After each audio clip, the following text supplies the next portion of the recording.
Hello there, Crackbook, and social media, and then per se over to my social media. I've just been sitting here for quite a while, just trying to get the right light on this because it's just not working. And half of the problem with the world these days is we want everything to be perfect. In fact, we won't even do anything until it's perfect. So the light is absolutely shit on this. I am back in one of my dark places again. I think this battle's starting to get harder now, to the point that I may have to pull in some help. But I certainly wouldn't turn to our services and the way that we do things here in this country. I think it's quite apt, actually. I don't know what it's like on your side, but I think it's quite apt that the light keeps taking me in and out. I did actually try taking that down and closing the blinds, but opening the blinds, but it just makes it worse. So the light in here, I'm afraid, is the way that it is. At the end of the day, I have thousands of people that walk past my front window every day, so I like to keep the blinds up.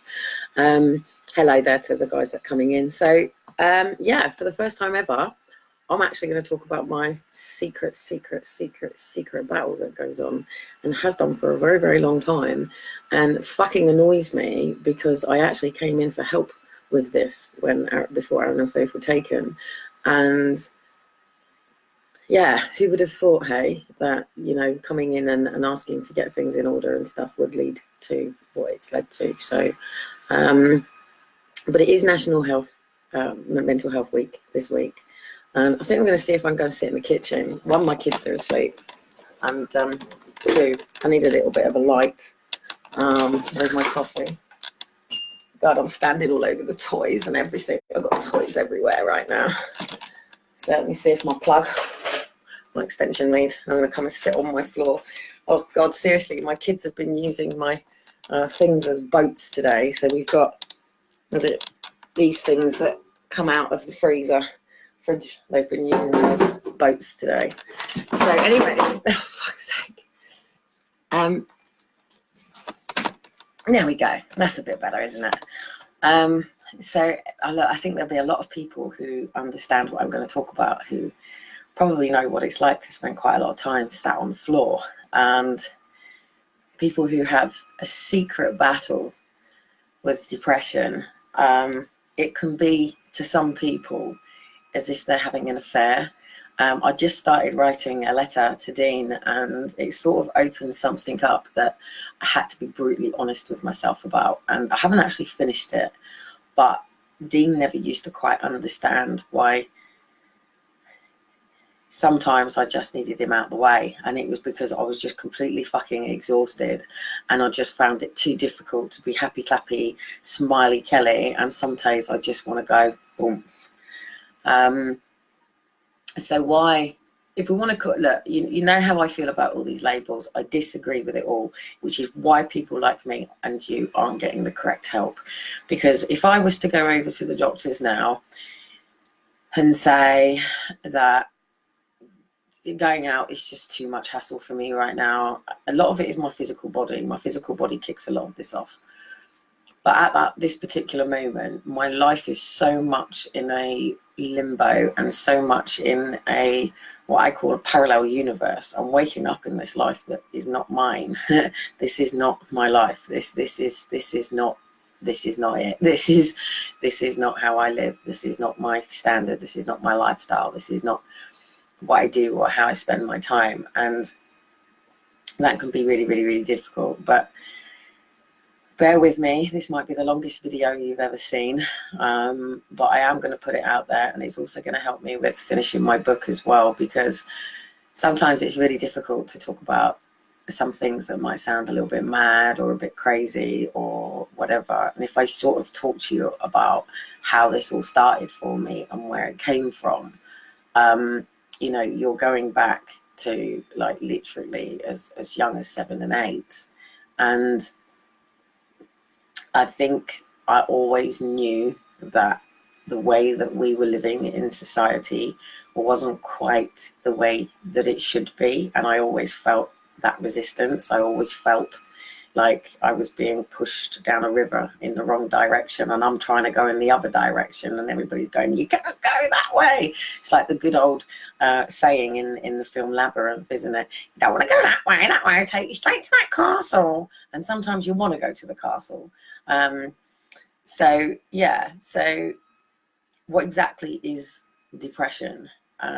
Depression is an overwhelming sadness. It's an overwhelming grief. It is just this, it's like this flu that you just can't fucking shake. And it doesn't matter how many times you try to change your state or you try to get up and motivate yourself. It is like fucking flu. It really is. It is like just this, and I used to say it's like the nothing. So from the film Never Ending Story, is that sometimes you can just fall into this nothing, and even though you want to pull yourself out of it and you want to go whoa and you want to reach a hand out to someone, you just go and you just go with it and you just let it go. And sometimes that's actually a really good thing, because nobody can pull you out of it but yourself. You can have people around you. You can have people going, you know, come on, let's get up, let's do this, come on, let's pull you out. But what you're doing is you're not dealing with the issue, and you're masking the issue. And one of the biggest problems that we have in society is we mask this stuff. I can go over to the doctors now, and the doctor will give me some antidepressants. They've been putting me on them fucking shit since I was 11 years old, popping them fucking stupid pills. And, you know, you might get so many sessions of counselling over a time. It's not good enough. This is not how it works. One of the reasons that I took my degree in psychology and I went into counselling and all of that stuff is because I got sick and tired of counsellors, shrinks, psychologists, psychotherapists, all these people, boom, boom, boom, boom, boom, you know, and they would just look at me and go, and actually the quote basically says that I was such an emotionally lost child that nobody could actually get to me. And actually, that's not true. That's not true. And this is what annoys me. I would never, ever want to get any help from any form of mental health provider. And the reason is because it doesn't treat mental health. It's spraying the weeds. It's putting the plasters on the gangrene. We all know that at the root of it, there will be some form of trauma. But sometimes it is just that you wake up every day in a reality that you just don't recognize. And again, as I talked about yesterday, it can be not knowing yourself. But for me, it was being alienated from my dad. That's what caused it for me. You know, as I've explained my story before, I don't really know what happened to me up until sort of the age of 3. I know there was a massive big shindig. I know my nan went to the courts to adopt me. My mum had just turned 16 when she'd given birth to me. I don't know what services were involved or what. All I know is that I was neglected. And the reason that I was neglected is because everybody was fighting over who should have the child, but nobody was actually taking care of the child. This child had a physical condition and was clearly, you know, showing signs of all of that, as my auntie has told me on many occasions. And, you know, everybody was more bothered about the war on who loves the child so much and who's going to keep the child, where actually the loving of the child wasn't done. And even the way that you come into the world can affect you. I wasn't a naturally crowned child. I went the cord around my neck, and I was taken from the womb. That alone causes trauma in your emotions. And it's a bit difficult for somebody like me, because it's like being a hairdresser who wants to give them their hair, you know, a full overgrown. And unfortunately, you've got to go and get another hairdresser to do that, because hairdressers can't cut their own hair. They can trim it. They can maybe do some ends, give themselves a nice fringe. You know, they might be able to give themselves a go. Barbers can do their own hair. It's a little bit different, but ultimately hairdressers don't tend to do their own hair, not till complete restyle anyway. And that's the same with me being a coach and having the experience and tools that I have. It makes it easier for me to mask things. It makes it easier for me to recognize stuff, but it also makes it easier for me to cover it up as well. And I think I remember being quite a happy child up until a certain point. And I remember being one of them kids that literally got up, threw her clothes on. You know, you used to have to force me and drag me to try to pull me into a schedule of my Tuesday and my Sunday bath. It was like, right, come on, Kelly, it's bath night, because all I wanted to do was get up and go out and play and go and explore and find things. And you know, just, and the only thing obviously I knew was, you got up and you went to school, you did your things at school. That was just playtime to me. I wasn't even aware that it was about education. It was just playtime.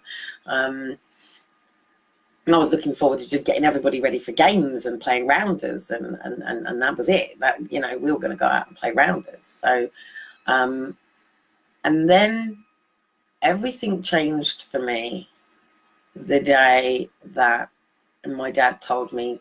I used to go and play football in the garage on Heatherlands Estate. And whenever my dad or my mum used to say to my ex-stepmum used to say to me, we had to go somewhere, I usually threw my ball to whoever was playing so they could finish, and then they would throw the ball into my garden or my bike or whatever. I was always quite, you know, if you want to use my bike and I'm not there, it's not a problem, you know. If you want to use my ball, it's not a problem. You don't just throw it in the garden and stuff like that. But on this particular occasion, and I've talked about this before, my dad told me I needed to bring my ball with me. And I remember just looking at my mates to sort of say, sorry guys, I've got to go and I've got to take the ball with me. And they were all like, oh yeah, blah, blah, blah, blah. And I got into my dad's van, and I just remember, like, no music on in the van, my dad driving, the atmosphere being a bit different. And then my dad pulling up onto Borden Common and just pulling into the car park. And I remember my dad sitting on the side. And I don't think I'd ever really had any major reason to ever really cry. The only things that used to make me cry so much when I was a kid is people not believing me. And I remember going to bed sobbing my eyes out, like many, many nights, going, I'm telling the truth. I was telling the truth. And my mum used to always call me a liar and make me out to be a liar to my dad, and that always made things very difficult. So, but yeah, my dad sat in that car and he just sort of said to me that we're not going home and we're going to my nan's, and that was it. I think from that particular moment, people didn't take into consideration things that were personal to me. So it didn't matter that my new stepmom threw all my ex-stepmom's photographs out. To her, she was just clearing my stepmom out of the world. To me, she took away the only memory and photographs and things that I had, and that was a trauma experience. And I just think between the ages of sort of 11 and sort of 15, I just had so much instability. If the kids at school weren't giving me crap, you know, my mum was too interested in meeting her new boyfriends. My nan was, you know, trying to work, and it was up to me, you know, to sort of make my noodles, and I always used to make bachelor super noodles and scrambled egg. And so that was pretty much, or there would be a microwave meal, chicken supreme meal. If it was a Sunday lunch, fantastic. Just gone down. See, I'm back on fucking Wi-Fi at the moment. 2 seconds, guys.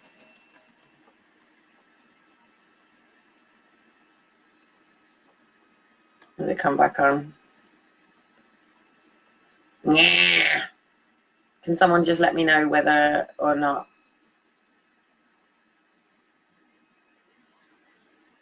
Okay, no, is it going? Is it in?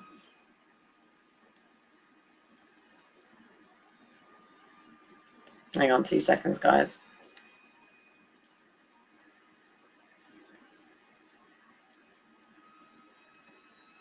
Right, am I back? Am I back? Am I back? Am I back? Am I back?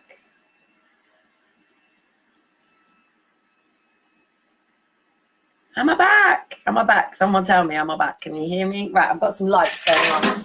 So it's telling me that, thanks Claire, it's telling me that, oh for fuck's sake, I can't get any light now. It's telling me that my trying to connect, I think my BT's been cut off, and I'm back on my city Wi-Fi. I need to actually ring them. I hope not, because that means my phone's going to get cut off. If Claire could just literally just do a like if I'm still here quickly, because I've still got this trying to reconnect there. So if you can just send, there we go. Okay, so cool. So I am still here. Fantastic. I'll keep going. And obviously, if I don't see anything, then I know it's not there, because to me it's just telling me to reconnect. So I think with the struggles with me was that I struggled to overcome my physical body anyway. So no, with any form of physical condition can cause depression anyway. This is really doing my head in, sitting in front of my face, trying to reconnect, because that doesn't give me closure. Fuck off, little reconnect. If this internet is on, then it's on. Seriously, doing my nutting, go away.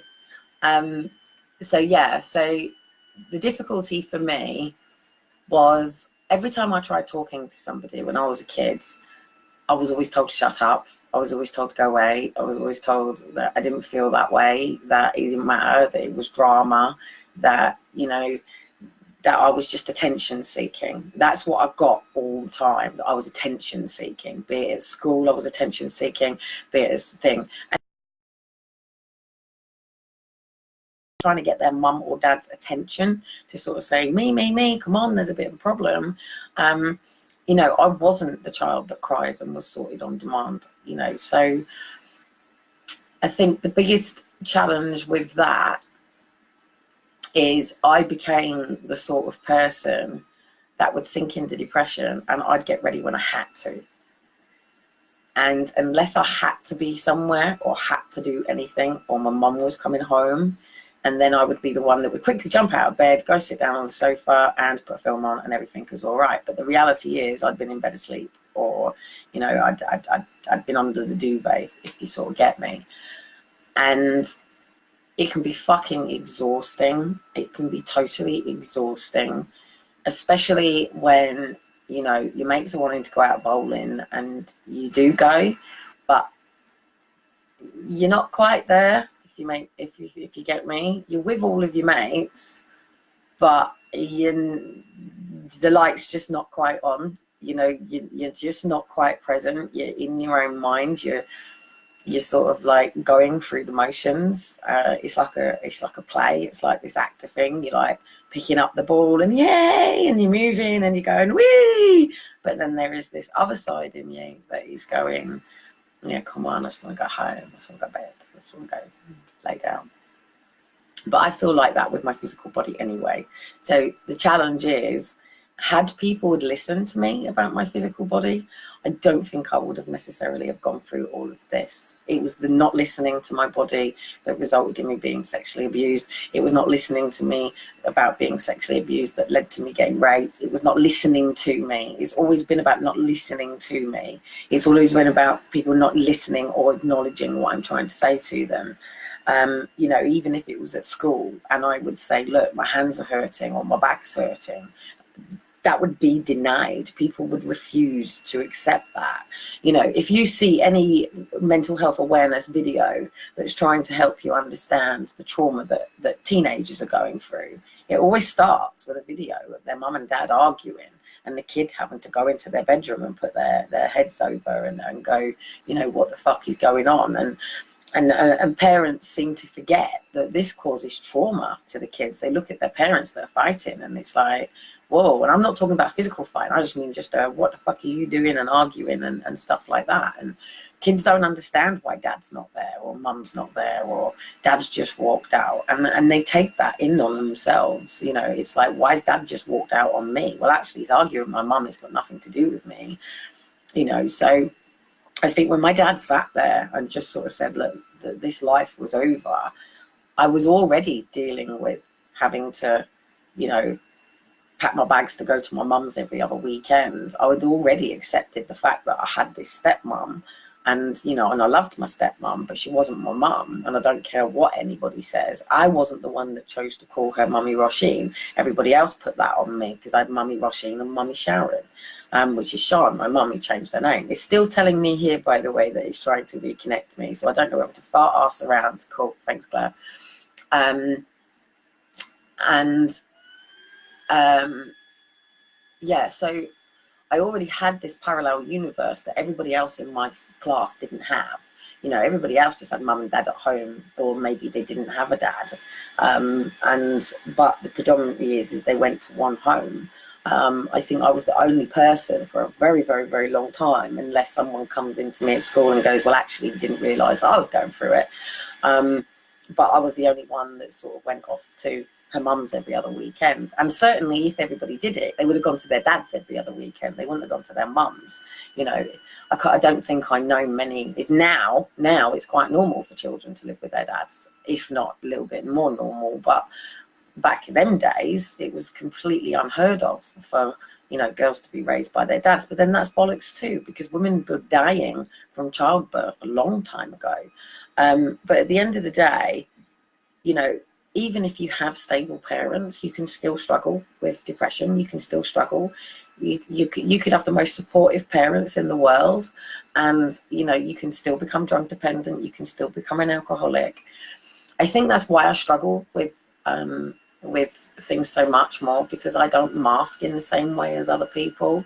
I haven't turned to alcohol. Yes, people know that I've been on and off weed smoker, but I can't do things like that. I can't mask with that, because all that would do is take me into an even further depression, and that would just be fucking mental right now. And I have done that, and it's not good. So for me, really, I have to ride it. And this, I wrote a post earlier on that life is like this roller coaster, and you get on it, which is life, birth, and then the exit is your death. And what annoys me in these branches of the trees, and why we don't get the correct help, is because we'll go on and we're born, and we'll come onto this roller coaster, and then all of a sudden, you know, there could be a trauma, and you go whoosh, or, you know, you might celebrate a birthday and you go whoosh. You know, all of a sudden there might be a big fucking fire at your birthday, and it goes, and then all of a sudden you're okay about that, and you're going on to the next one, and it's really cool, and it's really fine, and it's stuff like this. But the problem with mental health is, what it does is, as you're going like that, and then you come into the system, then you're stuck. Stuck. That's it. No circles, no happy days, no up days, no down days, no normal life. We're not meant to go up and down with it. That's why we're meant to be anchored in Jesus Christ, because Jesus Christ is meant to be the anchor, that it doesn't matter if someone comes at you with a happy seed or a bad seed. It should never completely deplete us. But the problem with the services is it takes so long to get in. Like, I could go over to the doctors now and go, look, I've just spent 3 days on it, and I've come back up on one day because I obviously had to go and do something to help someone, and that was great, and that's not a problem, but I had to sort of like drag my ass out of it. Obviously my kids keep me going all the time, and you have to have normality with your kids. You get up, you give them their tea, you give them their food, but I don't think about these things for myself. It's not often I really do neglect myself. Some days I can go 4 or 5 days. In fact, actually, did I have a bath on Sunday? I think I had a bath. No, it might be Saturday. Did I have a bath on Saturday? I think I had a bath on Saturday. I'm the sort of person that gets up every day and showers in the morning and has a bath at night. And I need routine, and I need stability, and I need structure. Someone like me having to force myself to go and train, because otherwise I slide into horrible places. And the problem with me is nobody's ever quite got me, because they just find it complicated. If you read any of my psychological reports, when they start doing my genealogy, it used to fathom, it used to bust their heads immediately, because they weren't used to the fact that, you know, they had this kid in front of them, and this kid has got these sets of parents, and these sets of parents, and this set of parents, and this trauma, and this trauma, and this trauma. But actually she's sitting in front of us, and actually she's quite cool about it. And they couldn't get their heads around it. This is what annoys me when they took Aaron and Faith, because the psychologist took a quote. Oh, fuck. Oh, shit. Oh, sorry. ADS. Eat your heart out. The joys. Oh, God. Seriously, my back. I've got a crack a minute. 2 seconds, guys. Oh, fuck a duck. Not literally fuck a duck. They rape each other, the bastards. So yeah, whenever I've had psychiatrists since I was 3 years old. They've been trying to shrink me, label me, point fingers at me, tell me what's wrong with me. I don't think I've ever had anybody try to tell me what's right with me until the barrister who took my kids actually tried to tell the judge that, you know, I was highly intelligent and all this. That's the first time that's ever been said.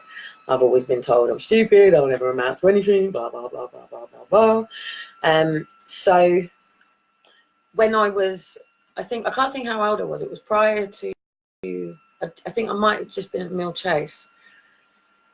And I was going to, like, seriously, I was sitting there. You see so many photographs of me, and I would be sat there at the table in my nan's, and I'd be playing with the candles.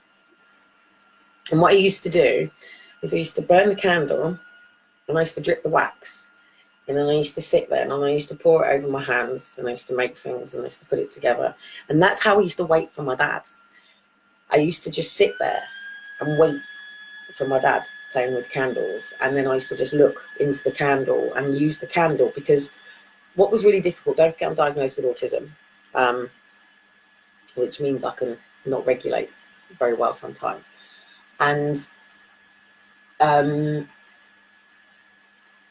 to wait for somebody is quite a passive, like, up and down thing, isn't it? If you know, say someone's coming at 6 o'clock, then you sort of get yourself ready to go out the door and leave for 6 o'clock. But if that 6 o'clock comes and then you're watching the time, and so it's like, oh, what do you do? Do you go and watch a film? But actually, what if they turn up and you've got to switch the film off? Do you then go out with your friends, and what if they turn out? Do you get on with something, but then they could turn up and you've got to go out the door? And I lived with a lot of false hope that my dad was coming. You know, my dad's turning up today. Or I created illusions that I used to think my dad was going to turn up. I'd think, it's my birthday. Yeah, my dad's going to turn up today because it's my birthday. That's what happens. Dads turn up, don't they? And dad wouldn't turn up. And I used to spend the day, you know, literally just waiting for my dad to turn up, be it Christmas, be it holidays, Easters, whatever, because I used to think, that's it, my dad's going to turn up, my dad's going to be here. And then he never came. And then that sadness sinks in again. And that sadness, every time my dad didn't turn up, the sadness, you know, just used to sink in again. You know, every time I used to see that my cousins were having a party, but I wouldn't get invited, you know, it's horrible on Crackbook. I find it even worse on Crackbook. I don't even like being connected to my family anymore, because I just think, you cunts, you just don't realise what you're doing to me every day, do you? I actually got a birthday card from my cousin Ange, and I haven't had a birthday card since I was like 11 years old. I haven't had a birthday with my dad since I was 11. I haven't had a Christmas with my dad since I was 11. I haven't had a normal holiday with my dad since I was 11. I haven't had any normal activities with my dad since I was 11. The last Christmas that I had with my dad was at Potter's. We went to Potter's to have a Christmas dinner, and it was the first time that I realised that, you know, you push a soup spoon in the opposite direction. And then I think the challenge for me became, I used to watch this Little Clowns in Happy Town, spreading happiness around, we'll make it lots and lots of fun, that's what we plan to do, you know. And it was always about Big Bad, who wanted to go and spread, you know, miserableness with people. And then you had Happy Clowns. So I wanted to be this happy person. I wanted to be that person that made everybody happy and always spreaded joy wherever I went. And hello, how you doing? Hey, how you doing? Good morning. I never wanted anybody to feel bad. So if I could see that somebody was feeling bad, then I'd want to do something to make them feel happy. But then I was going home and putting my hand through the table. I was going home and putting my hand, trying to put my hand through our bathroom window. You know, I was going home and I was getting the windows, and I was going bang, smashing it, you know. My mum, there was one particular point, my mum had actually just told me a story about my uncle putting his hand through the window. And she always says, oh, it was to do with that. Well, actually, it wasn't to do with that at all. I was actually doing it. I thought my mum had clicked that I was doing it, and that's why she was telling me about the story. And I remember just going out in the yard at my nan's, and if anyone remembers council windows, there were these bubbly things on the bathroom. They were solid as fuck. I mean, absolutely solid. And I just used to just go out there, and I used to go bang, bang, until I could try to smash it, and it wouldn't work. It wouldn't smash. Hence, probably why I'm completely fucked in my hands. And I just want to hurt it. I used to write to Jim will fix it, right? Sorry, Jim will fix it, you can't. But I used to write to Jim will fix it. And I used to want to just go across a mantelpiece of crystal. And I just wanted to smash it. I just wanted to express that anger, get that anger out. And it just poof. And the problem is when you're dealing with that level, it's quite difficult to do. So being a sort of 11-year-old girl, I was going to school. I got egged on my birthday, you know. I was missing my dad. My mum was too busy fucking her fucking new fella at the time.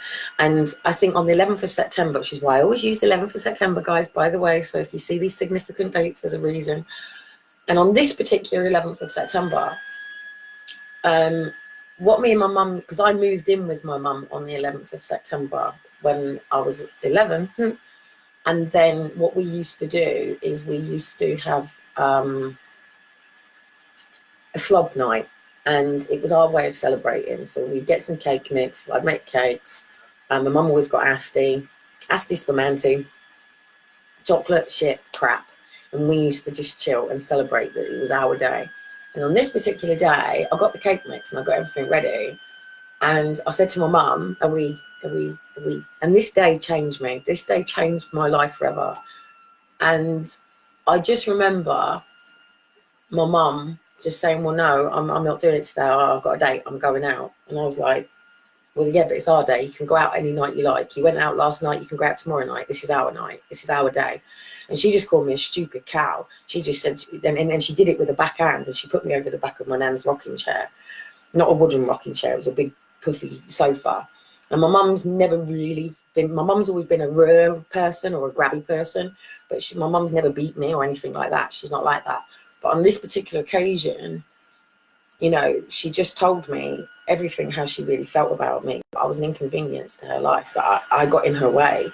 And she just basically just told me to fuck off with that. Yeah, that was it. And so I lost my dad.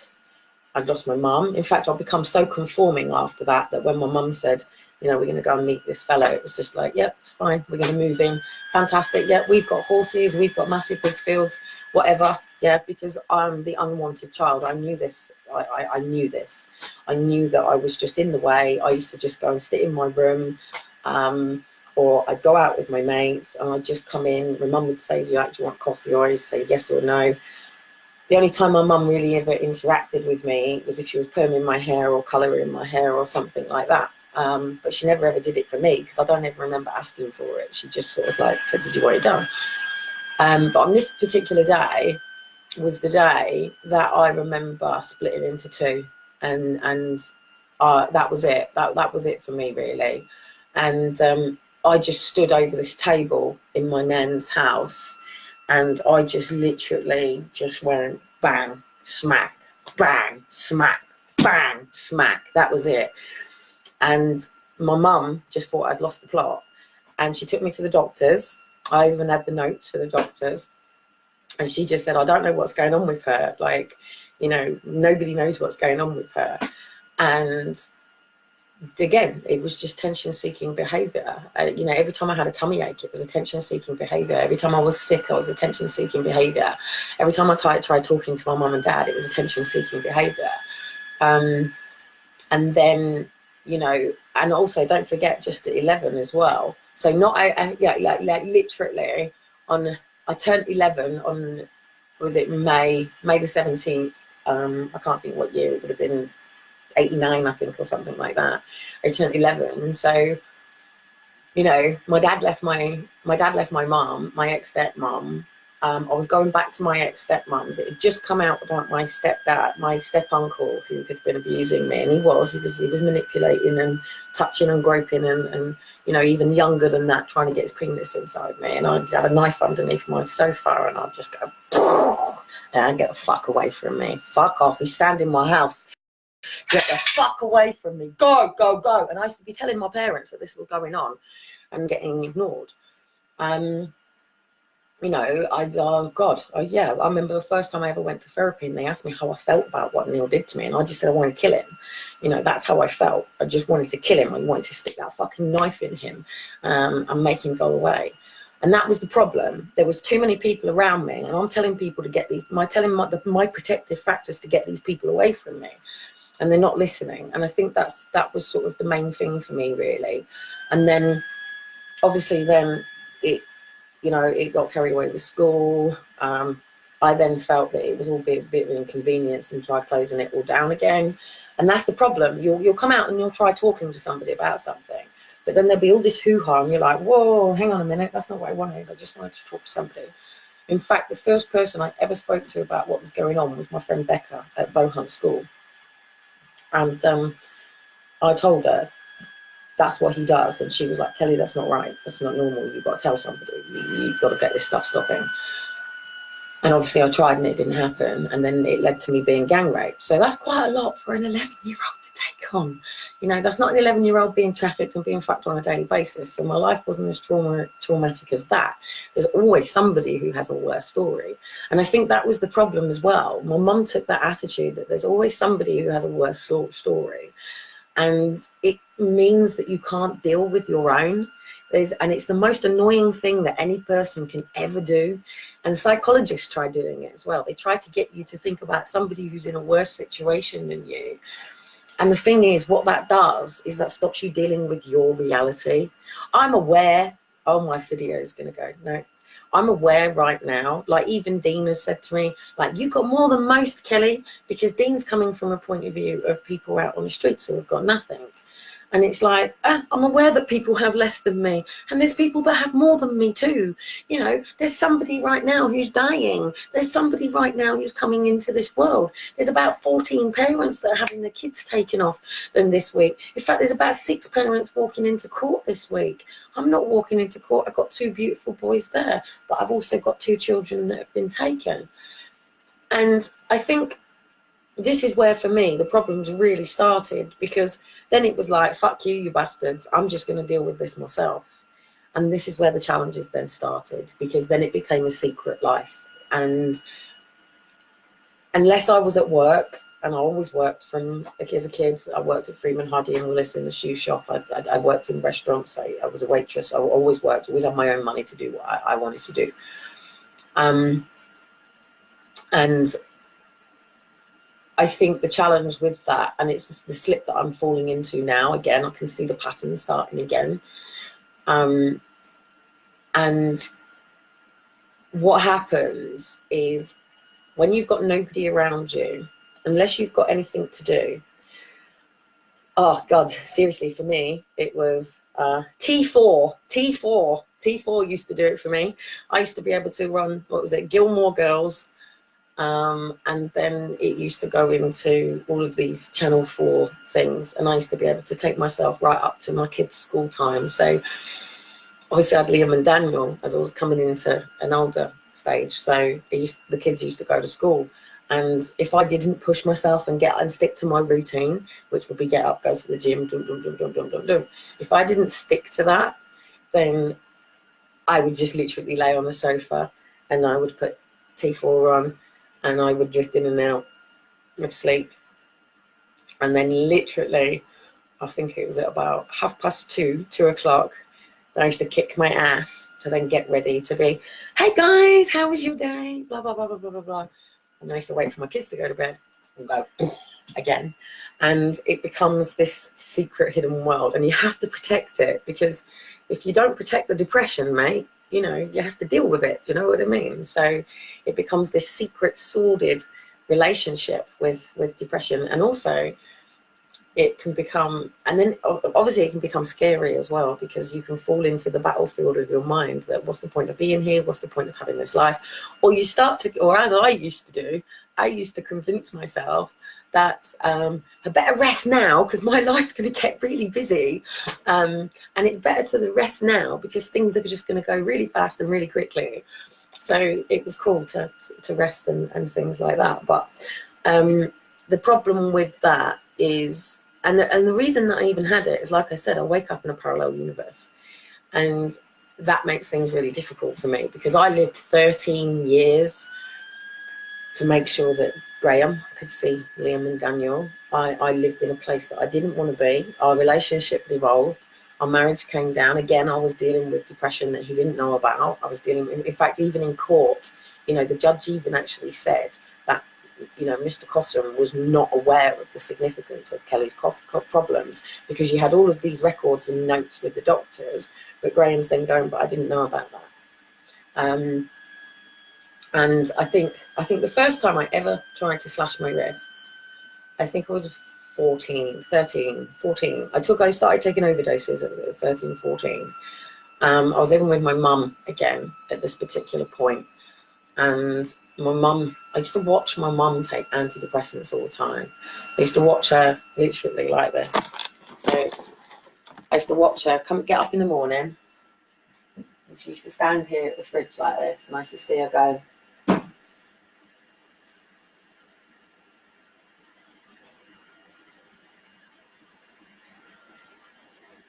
yeah.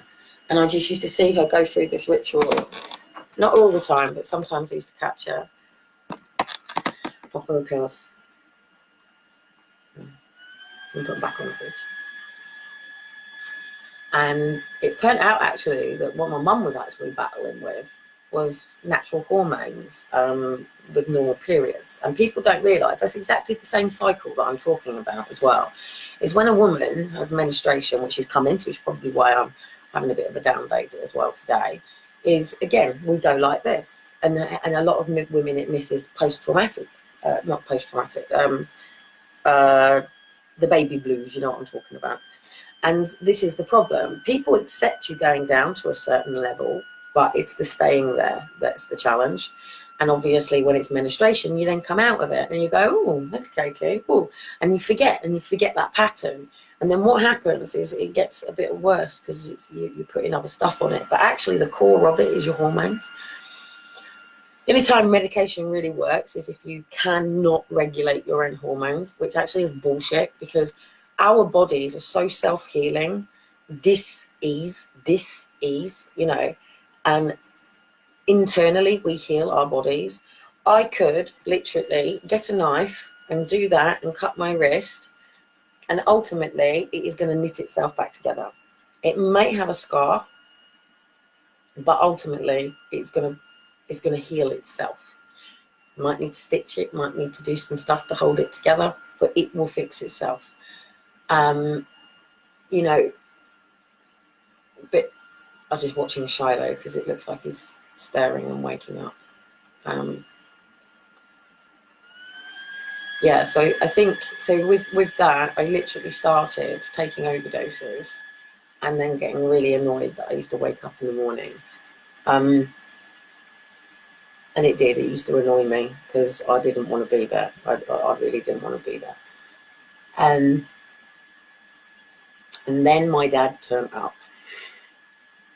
My mum finally called my dad because she wanted my dad to sort me out.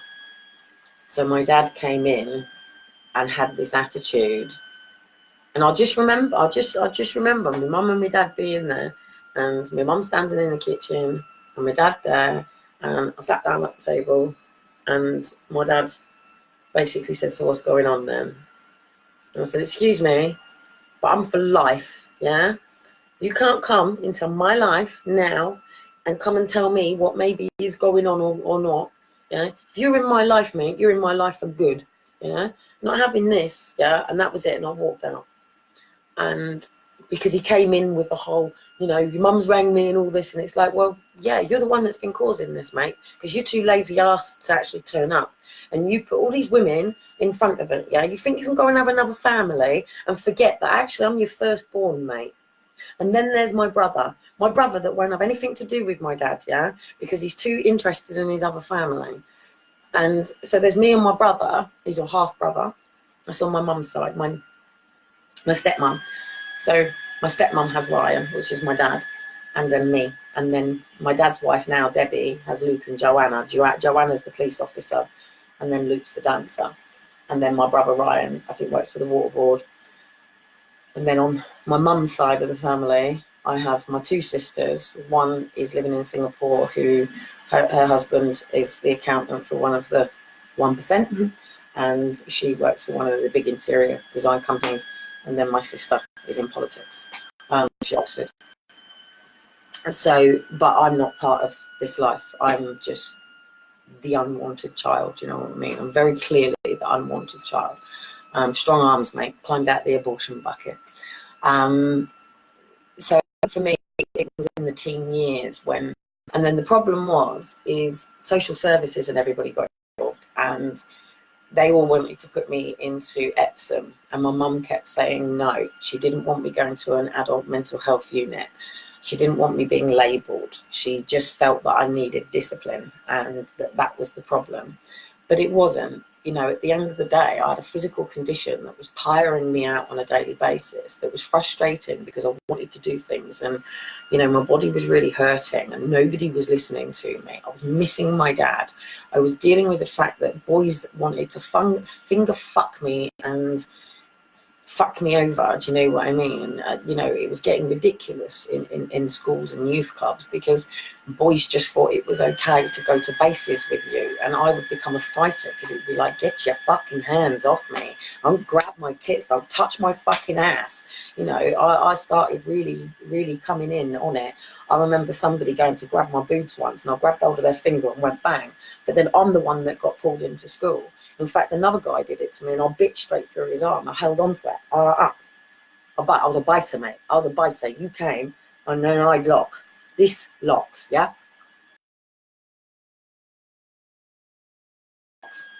And this boy had gone to do what he does, and that was it. So, of course, I'm holding, and I'm not letting go. Not letting go. So, of course, then I'm the one that gets into shit.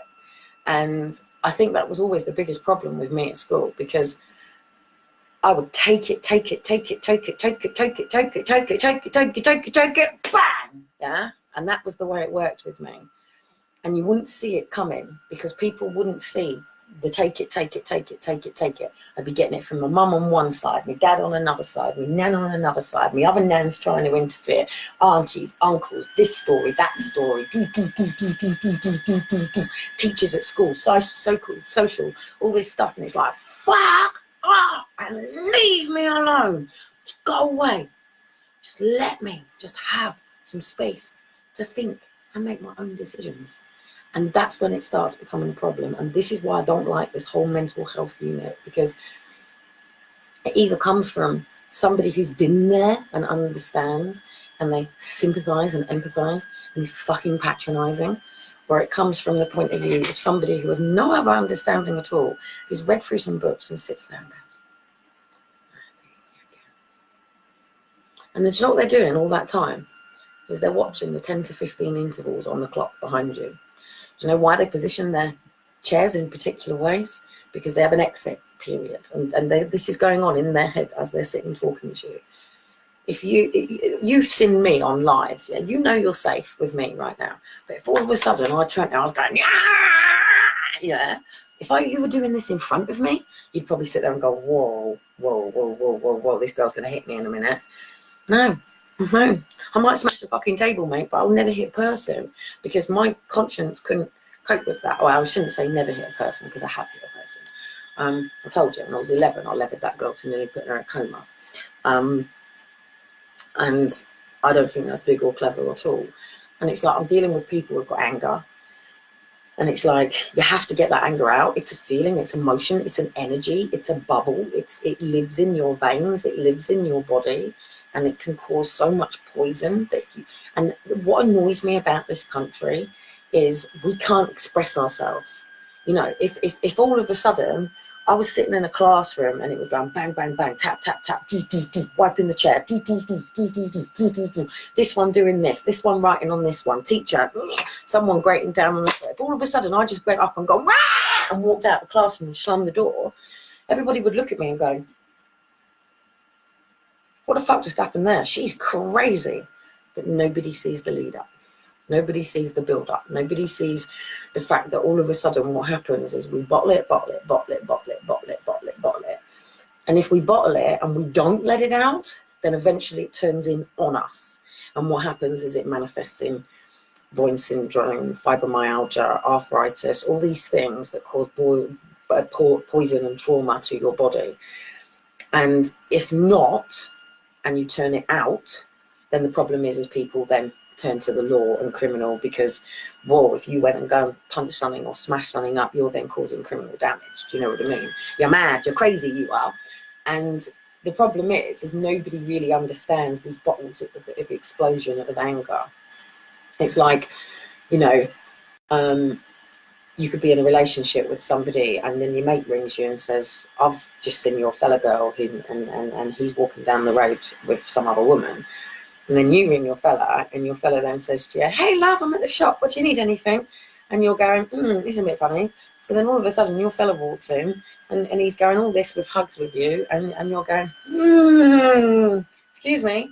And you go, I've had a phone call that you've just been going to do that. And they'll then go, well, she's a fucking this and she's a fucking that. So then you're stood in the middle going, which one's telling the truth? He doesn't want you to have anything to do with her because she's a shit stirring cow. And she doesn't want you to have anything to do with him because he's a lying, cheating cunt. And then you're stood there and you've then got this feeling. And then that man, I know it could be the woman, just reverse it around the other way, because I know what you men are like. You go, well, women are unfaithful too. Everybody wants to point the finger, make sure there's balance in all things, yeah? You know, so then you got this feeling going on, and he's standing in front of you, or she's standing in front of you going, love, it's not true. I was going shopping. Look, I've got shopping. Inside you, you're going, you're a lying fucking bastard. You're a lying fucking bastard. You don't say it, you're looking at him and he's standing there, you think, okay. So then this is where I call fear and faith colliding. This is where you have got different emotions and feelings going on, because the reality is you're wanting to say hello to your partner and going, hey love, put your arms around them, and you want to experience that love, joy and connection. But on the other hand, you've got this thing going on that is like, you know, wanting to smash this person's head in because they've just completely destroyed your entire life. And you just don't know the truth. And this is sort of how mental health works. And it's like the mental health branding, branding. It's like Step Up Britain, it's a brand. You know, Coca-Cola, it's a brand. You know, so, but at the end of the day, then if all of a sudden he turns around and goes, well, you're a lazy fucking ass and you're doing this, of course I'm out there fucking someone. If all of a sudden that woman turns around and goes, boom, yeah, but you've got to remember is that's fight and flight. That's where that anger comes from. This is why we get most children to learn martial arts, because what it does is it teaches you to learn how to deal with your emotions, your feelings, that anger. But as I've said, life is like a roller coaster. Yeah, we can go up, we can go down, we can have these problems. The problem with this system is it wants to define down here, and then it wants to keep you there. And it wants to turn around and say, well, you have clinical depression, so therefore you will always live in clinical depression. You were this, you were that, let's take some medication. And then all of a sudden, 10, 15 years, you're still living down, oh, my friend Promise is calling. I have to decline. Promise, I'm on a live, darling. Sorry, Promise. He sends me some lovely, beautiful songs. He's a songwriter. And yeah, I have to be careful as well though, because he'd marry me tomorrow. Bless his cotton socks. Only a young lad, but visas and all that in it. Yeah, beautiful songs, and he always seems to be very in tune with what's going on with me and Dean when he writes these songs. They always seem to come through quite well. And even today, the song that come through this morning probably said a lot of stuff that I wanted to say. And this is the problem with living with a secret life with depression, is the depression doesn't want to go away. And if you tell somebody, then you've got to deal with that depression. So the depression keeps it a secret. It's like an addiction. It needs it to keep a secret. It's like child sexual abuse. Yeah. So take mental health, depression. It is like the sexual abuse predator. They don't want you to speak out and tell you what's happened. They want to control that. They want to keep you in the shadows. They want to keep that going. Now, if you can speak out about it, then it brings it to an end, doesn't it? So the depression wants to keep you in secret. It wants to keep you there, which is why I'm doing what I'm doing this week. It's why I'm being open with it, because I could completely shut down. My phone is gone. My phone is absolutely dead. I can't turn it on. It's gone. Yeah. So that's me outside. I've missed my appointment with my health visitor today, which is going to now kick me off and cause me problems, because if I don't interact with them, then I have social coming in, and I was meant to see her today. So all of a sudden my phone's gone down, so I can't text her and let her know that, you know, my phone's down. So for anybody, my phone is down. Look, gone, gone, gone, gone. And I've just taken it off the charge, so it's not the charge, and that's a new charger, so it's not the charger, it's the problem. That sort of stuff used to stress me out, you know, panicking about the fact that the health visitor is now ringing social to say I failed to attend an appointment, blah, blah, blah, blah, blah. I don't care. I don't care. I've spent so many years in my life constantly justifying myself to people, constantly explaining, and the reality is people can only understand from their own point of view. And you can explain yourself to people until the cows come home, but they will never understand it. People think I should just get up every day and just get on with my life. They don't understand the drags of the fucking baggage that I'm carrying behind me, and not caused by me. And I'm not even talking about my childhood abuse stuff. I dealt with that stuff a long time ago. You know, I spent 2 years in therapy, and the thing that was really significant to me in therapy was that at school we were only taught 4 or 5 emotions. Even down on here, we've got what a like, an oomph, an anger, and a love and stuff like that. You know, we weren't taught all these hundreds and thousands of different words for our emotions. And I went on this really powerful course called Emotional Intelligence, and I worked with Golden for quite a while on emotional intelligence. I've been very, very, very, very fortunate and very, very lucky that I'm a seeker.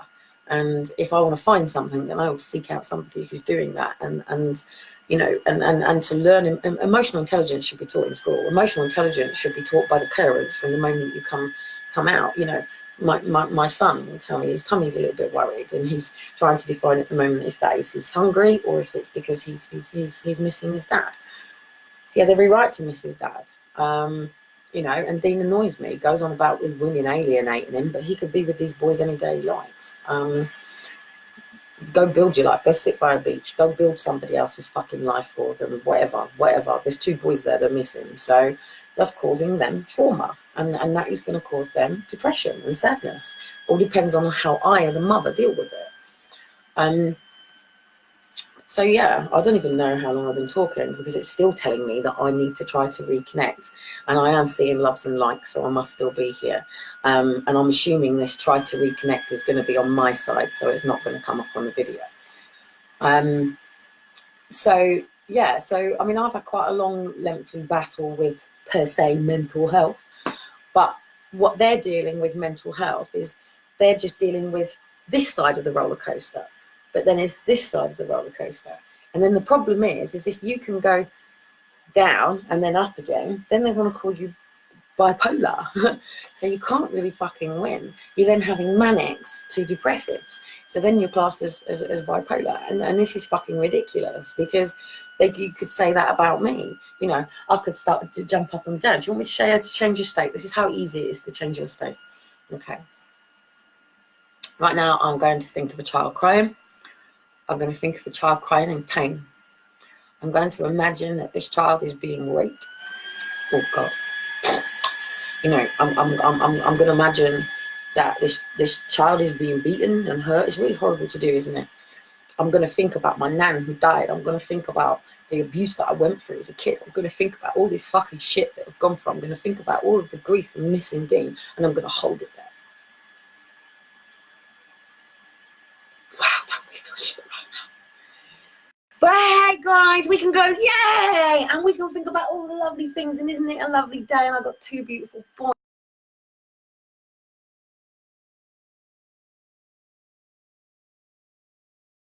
The negative feelings. Just 2 seconds.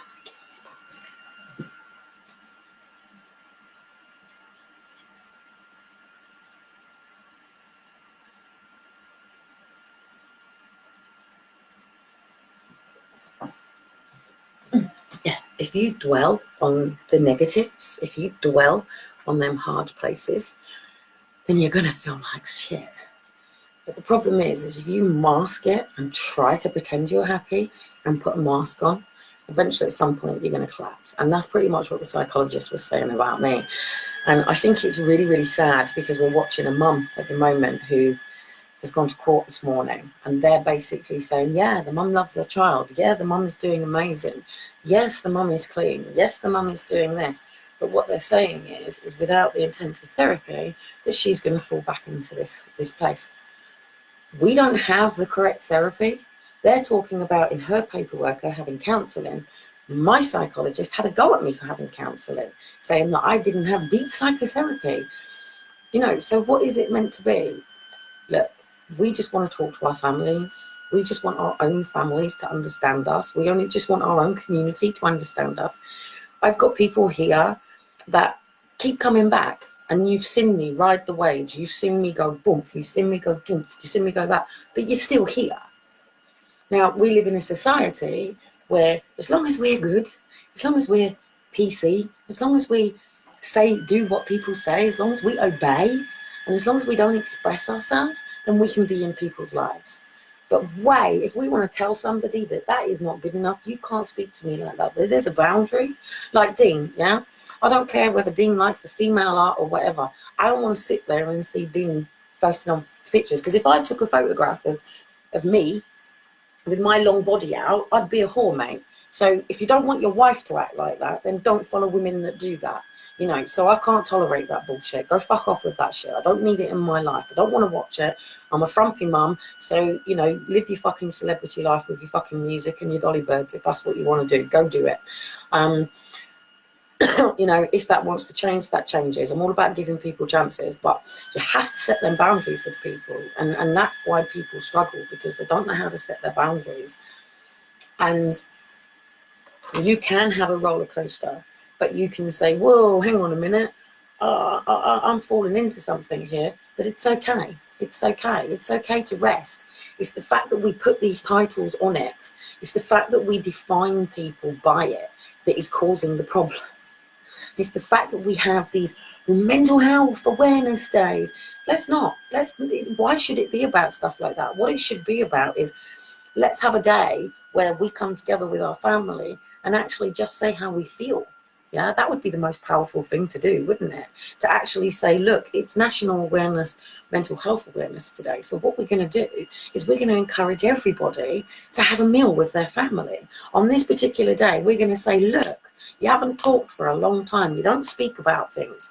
So and if there is any problems, what this country should be doing is having coaches, is having people that can work with families on a regular basis, that we don't have chopping and changing and swapping. It should be normal to have a family therapist. What's annoyed me today on the mental health stuff is I've been watching all this stuff because Catherine and William from the other side. So Catherine is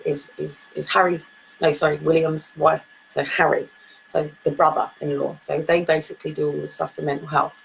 And they've been doing everything through the Anna Freud Centre. And what annoys me is a lot of my parents come from having children taken through the Anna Freud Centre.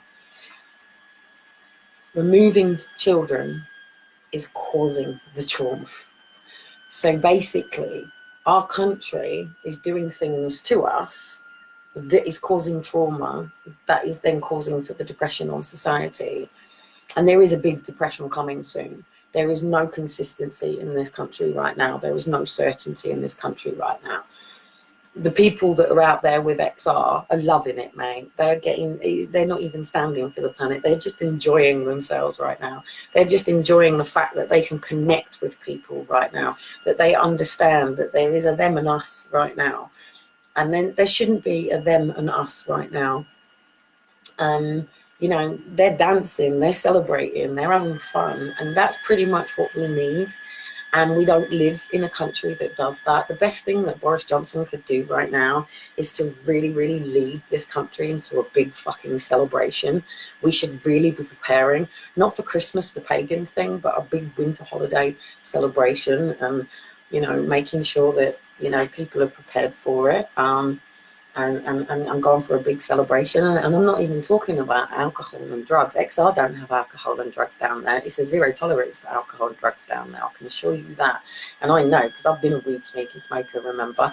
And, you know, I can see where they kick them all off. It's as simple as that. So, no, they're not down there smoking joints and taking acid pills and doing what they're doing. In fact, the police have every right to remove anybody that is. That's one of the agreements, is if anybody is on alcohol and drugs, they are removed from the site. So at the end of the day, we can't mask these problems anymore. And it is time to rip the plaster off. I don't, you know, did you think it's cool to have mental health? Do you think it's cool to be dealing with these things? You know, I know all these people want this amazing story of, hey, you know, I overcome the traumas of depression and suicide, and hey, I went to the brinks of suicide. But you know how scary it is, and I get to these points, sometimes I think, shit, I'm going low, I can't do this, I'm going really low. Holy crap, what if this is it? What if this is that moment, mate, that I am going to be taken by this, and it is too hard and it's too fast? And I do get to these points, and I think, whoa, whoa, whoa, whoa, whoa, whoa, whoa, whoa. Because if I reach out to Dean quickly and I go, whoa, I'm going, come on. You know, Dean hasn't always known how to deal with it.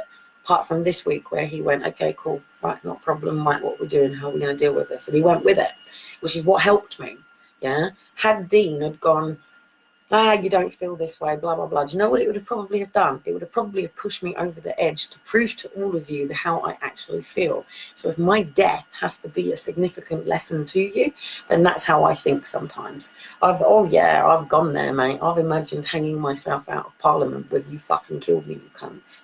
You know, hung and slaughtered, you know, with all of the diagnoses that they've put over me. I've thought of all ways of, you know, sending a harsh message.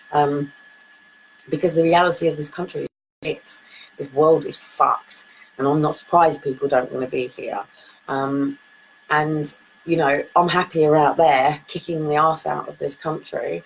Fucking hell, yeah, I wouldn't have a day of depression doing that, mate. That is my joy. That is my get up every day, just to fucking make it a little bit easier for somebody like me in this world that is actually, you know, maybe getting the correct help, because someone like me was willing to stand up and say, no, this doesn't work. Your system doesn't work.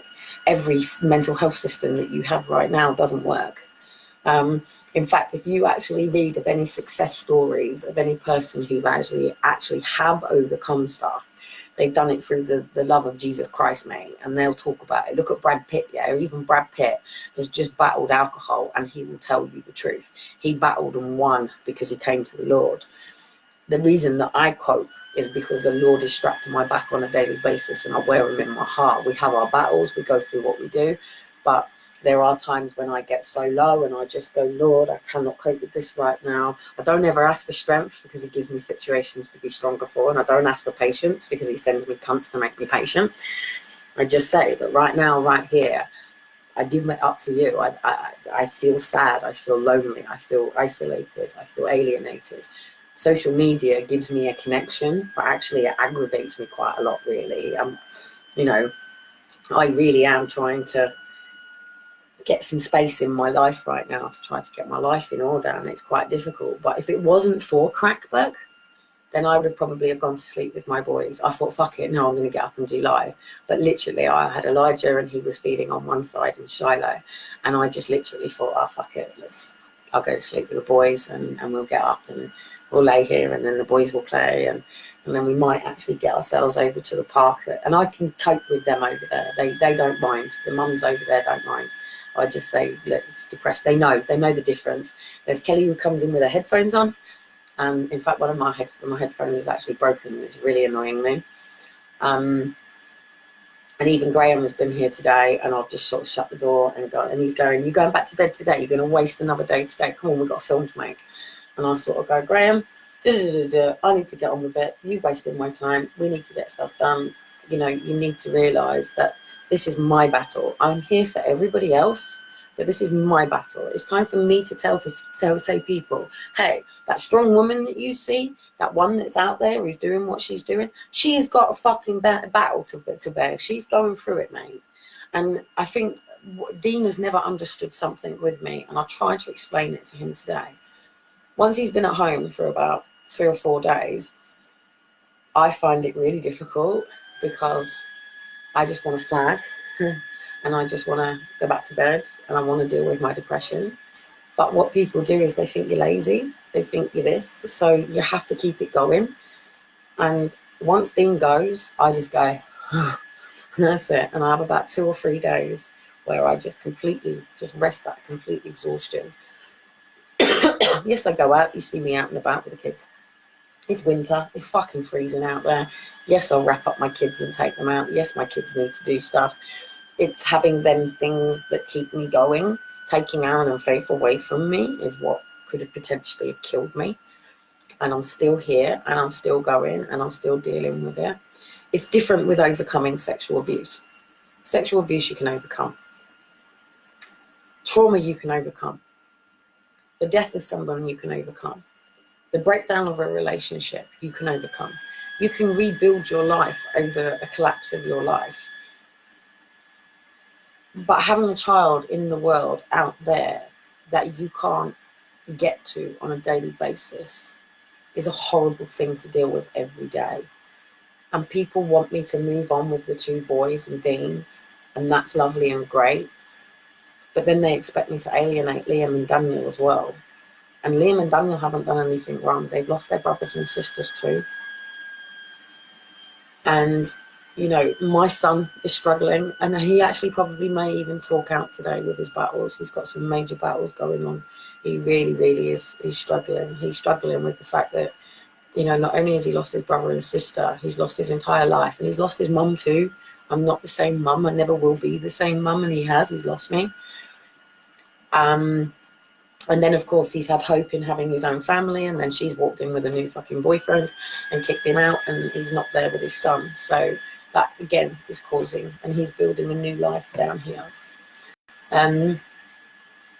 You know, everybody's struggling, but at the end of the day, you know, we shouldn't be struggling the way that we are struggling. And the reason that we are struggling is because of the barrier to people talking about the down days, the hard moments. We're so used to people saying, hey, how you doing? Yeah, I'm fine. How are you doing? Yeah. But actually, like 2 days ago, I found my friend on YouTube. I was like, yes, Steve, that's his surname. And I couldn't remember his fucking surname. And I'd lost him when I disconnected from my last page. And Steve was the one who was going to help us get the Forced Adoption Exposed website back up and put all the membership in and all the Step Up one and do it. And I thought, right, I've got to get hold of Steve.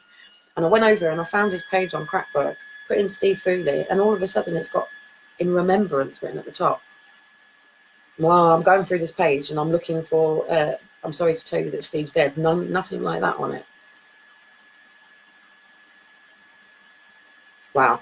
Okay. So that's just kicked me in the teeth as well. Wow. And I never got to tell his story as well. That's really sad because he's got a really interesting story. Yeah, and Steve actually helped us out massively when we were doing all the Wake Up Manchesters. You would never have known because Steve's from my other life. He's from the Success Resources life. You know, he was a big music producer. You know, produced some of the biggest records that we know today. So yeah, that was a bit sad. But yeah, I think the problem with it is people, you know, don't want to say, I feel a bit shit today, you know, and this is the reason why. And if we actually could listen to people, you know, a lot of people are listening to respond. They've got an agenda with the conversation with you. Like, you know, I can tell my housing officer whatever I like, I'm struggling with this. She's only interested in rent, bill, paid. Rent, bill, paid. Rent, bill, paid. She ain't interested in anything else. And this is why multi-agency doesn't work. And the reason that it doesn't work is because there's too many people. These people change over. It's not building a proper support network around people.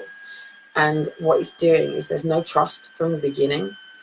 And it's very, very difficult for any person to come out and start talking about things going on in their lives. And if you've then got to do it in a room, in a boardroom, you know, and all of this sort of stuff. And then the challenges as well is if you do have a therapist, then you can talk to your therapist. Your therapist isn't allowed to actually share any information other than to say, yes, you turned up and yes, you're engaging. They're allowed to do a report on you, but that's different. That's different than therapy. Report and therapy is two different things, which is why family courts don't work, because they will diagnose you, but then they won't give you the treatment. And this is the problem. Who picks up the bill for the counselling and the psychotherapy and all of that? Why can't we just talk to our family and friends? Why can't we just have friends that, you know, like, wouldn't it be really cool right now if my friend Melissa turned up on an aeroplane from Miami and waltzed into the door right now and just went, come on, girl, we're going out for fucking, you know, babysitters there. Get your clothes on. I've even brought it with you. We're going out for freaking Cosmopolitans, girl. And we're going to go and get our makeup on and have a night out. And we're going to get our jammers out and we're going to talk and we're going to cry and we're going to get everything out. That'd be fucking amazing. But my friend lives in Miami. You know, Monique's gone. She's over in Australia. Again, I'm annoyed with Monique as well because, you know, she came in as my advocate to deal with my court case. Then she had a personal matter going on. And she abandoned me in the middle of a court case. And this word abandoned is coming out of my mouth quite a lot lately. That I feel abandoned. I feel like my mum has abandoned me. I feel like my dad has abandoned me. Which is funny because people have always said I have abandonment issues. So yes, I have abandonment issues. And I've got to the point now where there's people I'm trying to get out of my fucking life and they won't fuck off because they don't want to abandon me. And then I've got other people that abandoned me that I want in my life. And this is really difficult, you know, no disrespect to you guys here, but, you know, you're not in my normal life. There's this life and then there's this life. I'd love to just say to you, well, come on, please, let's get a meeting down in Portsmouth. But I know what will happen. People will say they can't afford it. They can't do that. I'd love to regularly get together and get us all together properly off of crack. And I'm not talking about protesting or demoing.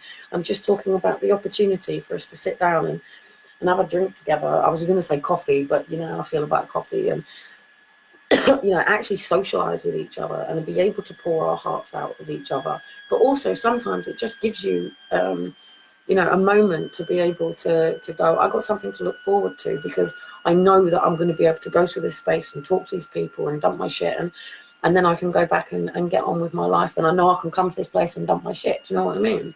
But the problem with that is I can't because I'm too unreliable. I don't even know if I'm going to kill myself tomorrow or tonight, or if I'm going to be struggling with depression, or if I'm going to feel okay, or if all of a sudden Dean's going to get off an aeroplane and turn up here and go, look, we're going to sort this shit out. Or my mum only lives down there. She could knock on the door at any point and go, look, that's it, right.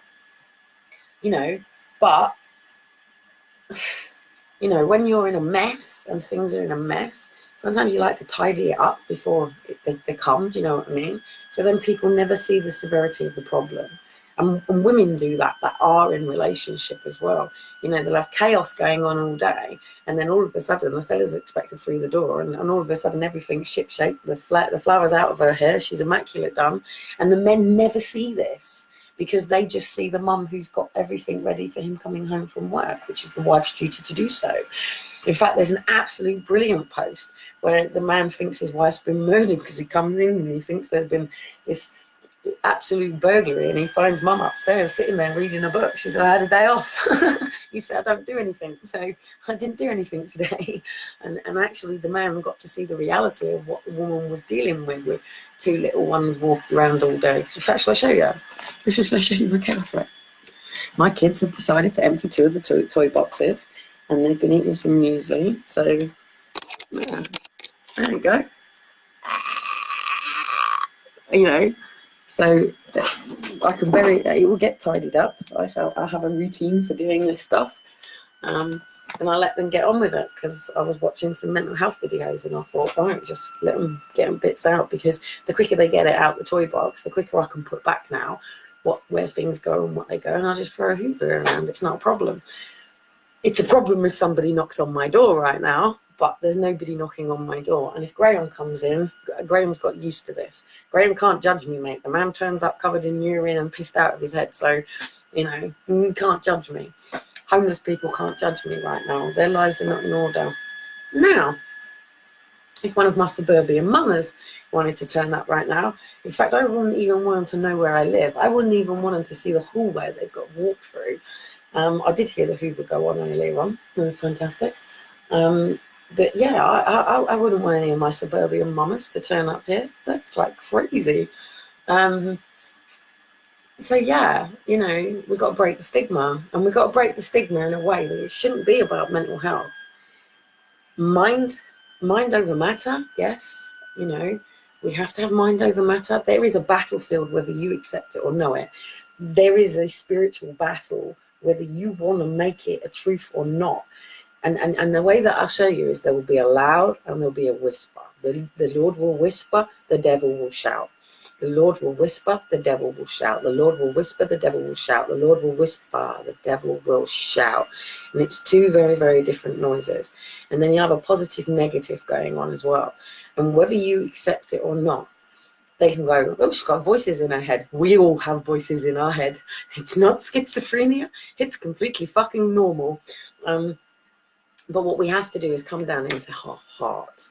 And this is the problem. Even Dean says to me, Kelly, you're up in your head, need to come into your heart. Kelly, you're up in your head, need to come in your heart. We all are. We're all struggling with this.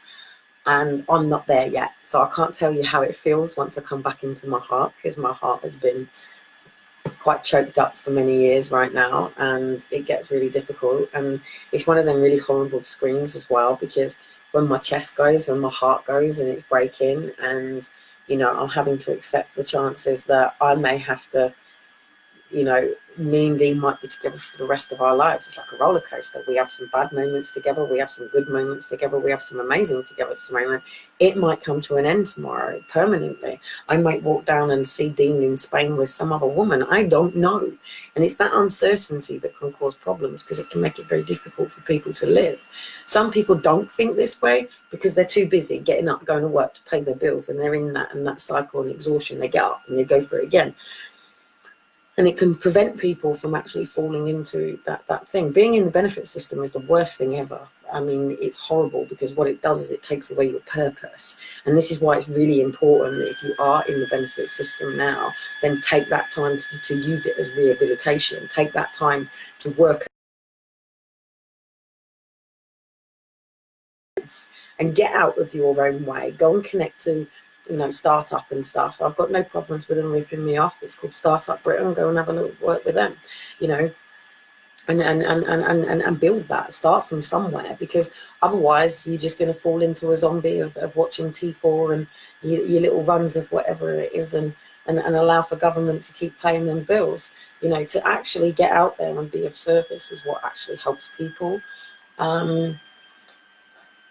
So yeah, I think that's pretty much all I've got to say. And that horrible, ridiculous thing that's going on. But if you do have any time right now, please do go down to Extinction Rebellion. And is the planet coming to an end? Yes, guys, it is. We're fucked right now. And if we don't turn things around, and not just, I'm talking about the people. If we, I'm not just talking about our own country, I'm talking about our whole planet. You know, the whole population of people. It's a fucking mess. You know, for every one good person, there's another bad person. And you can't really say someone's bad. You know, it sounds really horrible to say, you know, that some shooter's just gone in and killed 14 kids, 32 kids, shot them all. You know, the Beast of Bosnia went over to the Scottish, you know, his name's Sean. But, you know, people know him as the Beast of Bosnia. Google the Beast of Bosnia and see what he did. You know, he went over to Bosnia and he slaughtered shitloads of Bosnians. He did it under an official way through the army, but he went and slaughtered them, mate. He went and took that anger of that abuse out of the care system, out on them. You know, the reason that people do that is because they want people to understand how much pain that they're suffering. And the difficulty is people don't acknowledge or listen to that. So the difference in me putting my hand out and reaching out to Dean and going, it's today, you know, and Dean going, oh, for fuck's sake, fucking bullshit drama. What that could do is make me go, it's today. Yeah. I'd more likely overdose. I can't imagine hanging myself. That would be really horrible. I've got a bad neck anyway. And I certainly couldn't imagine slashing my wrists, because I just can't cope with that level of pain. So yes, it would be an overdose, but it's horrible. I've had my stomach pumped before. I've woken up and that was horrible, because there was no children ward. I woke up in a ward all to myself. And that was horrible. That was a horrible experience. My son was out with my mum, and I was laying after having literally tube sucked down, saved my life. You know, I'd gone unconscious, and I think I was 19. This is after James left. So this was when me and James separated. I took an overdose. I couldn't cope with the pain. It wasn't about him leaving. In fact, the psychological report actually says that I was a lot better after I accepted our relationship was over and I got on myself. But yeah, you know, it is again. We move between pain and pleasure, and we either have had so many celebrations that have been taken away from us that we don't want to feel the pleasure, or we have been through so many painful situations that we don't know how to feel the pain, and then we can just become numb. And it's like driving a car but being in neutral. So you can't quite get into first gear, you can't quite reverse, and you can't quite put your foot, you know, down on the accelerator or slam it on the brake, and you're just coasting. Do you know what I mean? And that's a really horrible place to be in. And yeah, so that's sort of what I wanted to talk about today. It is National Mental Health Awareness, the branding for natural, you know, mental health. And what I just want to say to people is life is a roller coaster. You're going to feel sad. Things are going to make you feel sad, and that's okay.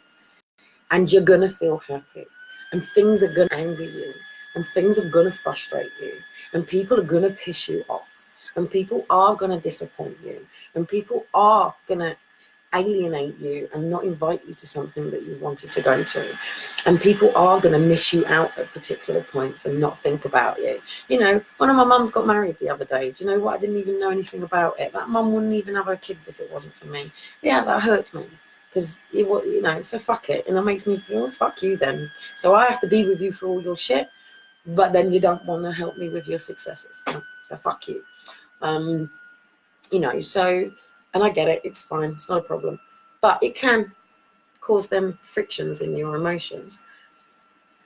We are a vessel, we are a human body. The skin, this is my EDS skin, my EDS flexible pulley skin. This is EDS. Yeah, you know, we have fingers, toes, bones, juice, things like that, physical body. We need to be healthy.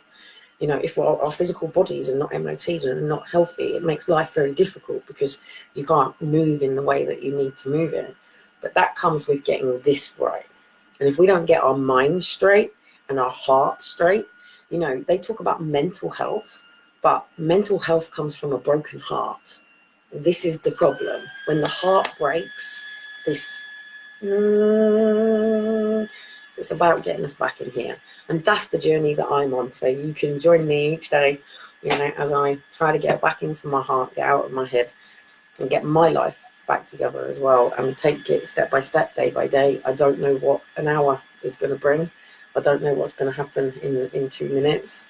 I don't know what's going to happen in a minute. I don't need people worrying about me. Worry is like a rocking chair. You go backwards and forwards and get nowhere. You know, if you do ever just want to lift me up and send me some joy and stuff, that would be great. I'm not really asking. I've had people say that they want to help out financially, and that's absolutely brilliant and great. But I really want to do this. I really want to just get to the point where my fundamentals and foundations are in place.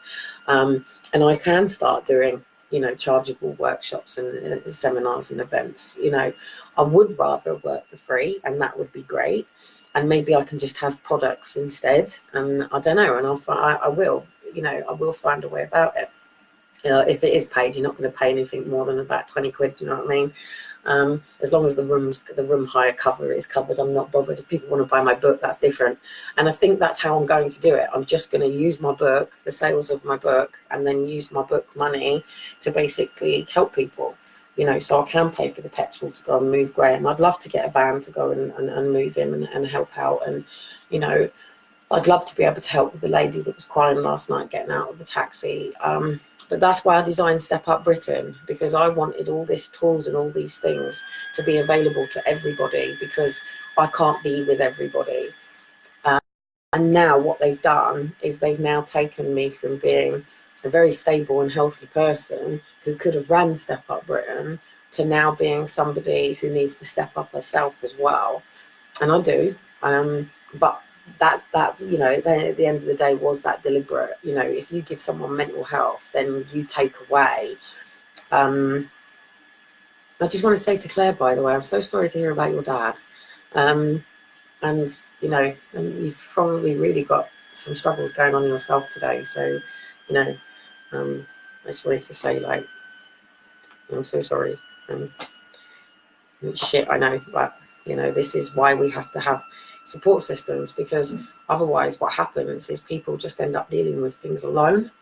And once people start dealing with things alone, then it's like the hair, and it ends up with split ends, and it gets ratty, and it gets matted and stuff like that. And it's all well and good, but, you know, it needs to have a trim, and you need to sort your shit out. Do you know what I mean? So it's going to get harder. I wish Dean was here. I wish I could explain to the man what's really been going on all this time. And I haven't been having an affair. My secret has been depression. I do find it really difficult, you know, especially then when Dean wants to get up and go out and stuff. And it's like he doesn't really understand my EDS yet. And I think the problem is when you get in a relationship with someone, you just want them to see all the good sides of you, and you try to hide the bad, don't you? And my mum always says this to me. She always goes, well, you know, people always see the good, and then all of a sudden they realise, and then they see the bad, and that's it. Well, the bad in me is depression. And that is what I deal with. That is my secret. That is my big fucking secret, is that sometimes I just like to shut the door, close the curtains, and just fuck the world off. And sometimes I feel shit.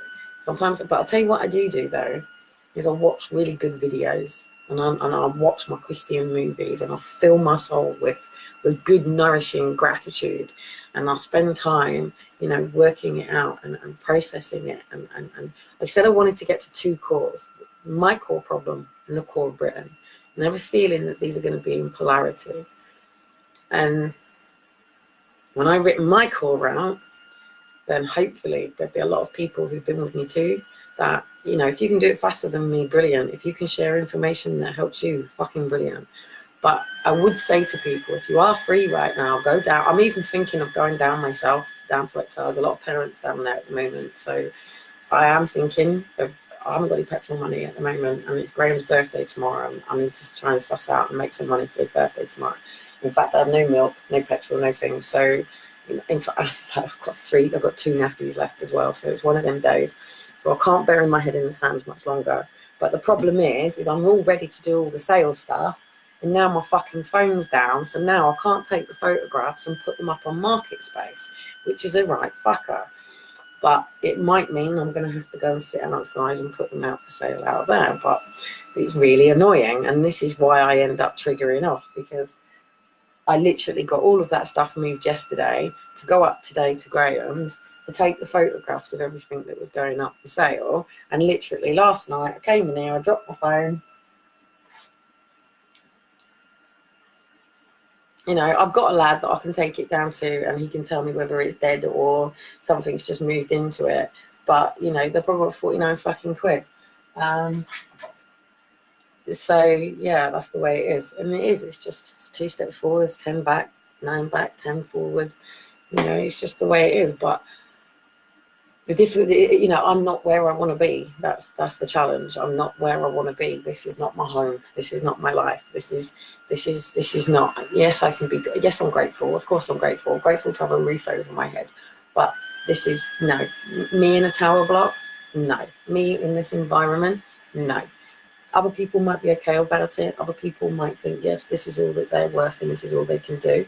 But for me, no. Because it doesn't work for me. I know who I am. I know what I need around me. I know what my environment should be. I know what I love, and that is what I'm aiming to achieve. And I'm not going to stop until I do. And I'm not going to stop until every single one of my kids is back at home with me. Do you know what I mean? So, but when you've got such a journey and such a mission like that, some days it can just feel like climbing a fucking mountain. And what you got to do is just remember, you don't have to do it in a day. You know, there isn't a time, really. You can just sit and enjoy the view, and it's okay to say you're knackered. It's okay to not be okay. It's okay to, you know, when your friends walk in, you don't want to sit there and go, Yeah, my name is E.O. and I just am so fucking depressed. But hey, I'm Tigger and I'm like this, yes? You know, but that doesn't define who you are. Eeyore has a right to be happy and Tigger has a right to rest. You know, we can't just be these one things defined all the time, you know. And I think the quicker we understand this, the quicker that we to learn to master, the quicker we can, like even just now, even Claire, you know, happy smiley face. And if I say children are being raped and abused, and she's going to put up a angry face. No, she put a loved up. We fucked. We had a slight time delay on that one there, Claire. You know, so they're different emotions. My kids are up now, so you just want to chill out and lay there for a bit and have a bit of a cuddle with his mum. So, you know, at the end of the day, you know, when our kids are this age, bless him, he's cuddling. There you go. Now the anger's come up. So there might be a delay with this connecting thing, by the way. You know, hello. Hello, monkey doll. See, that is what lights up my life. That is just what makes everything worth it. That smile. And I don't want my children becoming a statistic under mental health with problems. I want my children thriving and living their lives. And if that means my son can stay with you, come here, you. Oh, eesh. Hello. Did you have a nice sleep? Light. You and your brother have been fighting. You've got stuff all over your face. This one doesn't talk properly at the moment, but he is getting there. That's a dog. And you're not getting them out because they're my loom bands, mate, and they'll end up everywhere. Kiss, kiss. No, they're going to have a lay down. Yeah? They're going to say bye-bye to everybody. Say hello. But you've got things on your nose. You're absolutely covered with bits of drawing. Right. Right, anyway, guys, on that note, I'm going to go. But do you know what? Just because I'm dealing with what I'm dealing with, it doesn't give the system the right to come in and take these boys off me. In fact, what that would do is cause trauma to me. And people like me should be able to access the services and get the help that I need without the fear of children being removed.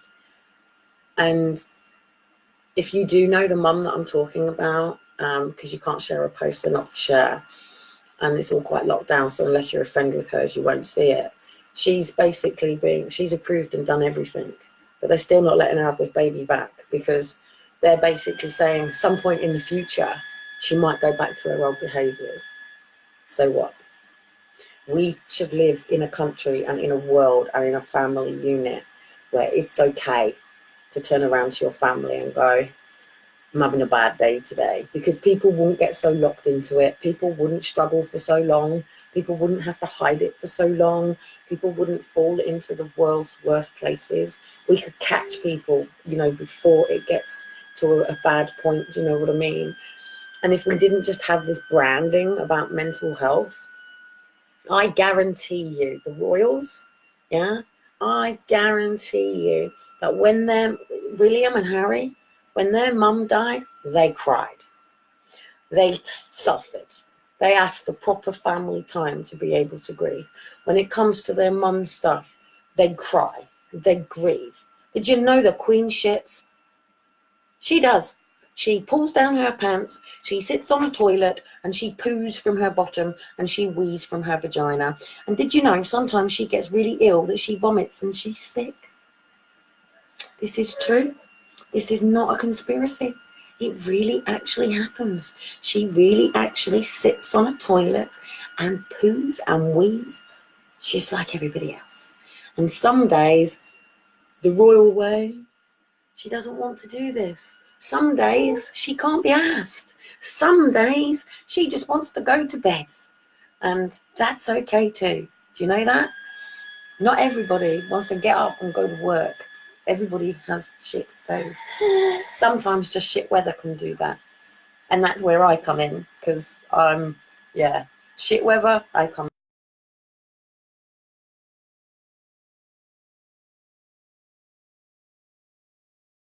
My wellies, I want to be, you know, on my equestrian. I want to wrap up warm. You know, I'm quite happy to put my snowboarding suits on in my lodge and stuff like that. So, but at the end of the day, it's like an elastic band. Wherever I move or wherever I go, that trauma is always going to be here. Aaron and Faith are not coming back tomorrow morning. You know, is you know, if all of a sudden, say this Christmas, you know, I had my dad, my mum, Dean, my kids, all my other kids, their fathers, all my aunts, all my cousins, it would probably be the greatest day of my life. But I think I would be worried about losing it all again. Do you know what I mean? So it's like the grass is greener on the other side, isn't it? We have to be careful. We ask what we want. So, but yes, I would love for my father to just accept me for who I am and just be my father. And I would love for my mother to just accept me for who I am.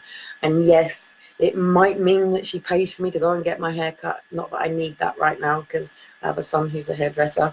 But yes, my mum could have my kids down on the park, you know, while I go and get my hair done and my eyebrows done.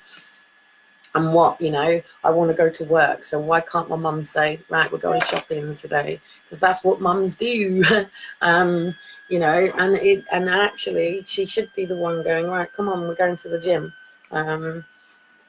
So yeah, you know, she could be helping me write my book. She could be helping me do these things. So, but unfortunately it doesn't work like that. So I will carry on with my trauma. I will carry on with my grief.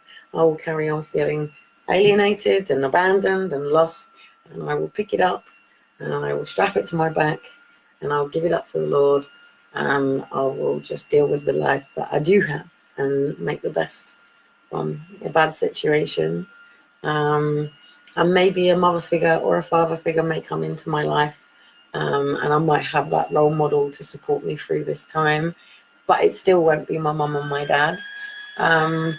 And maybe Dean will move on with someone else and have a lovely time living in Spain with him and his missus, and come and turn up and pick the kids up. Who the fuck knows? Or actually, he may turn up here and go, I got somewhere for us. And who knows? I don't know. I don't know what tomorrow brings for me.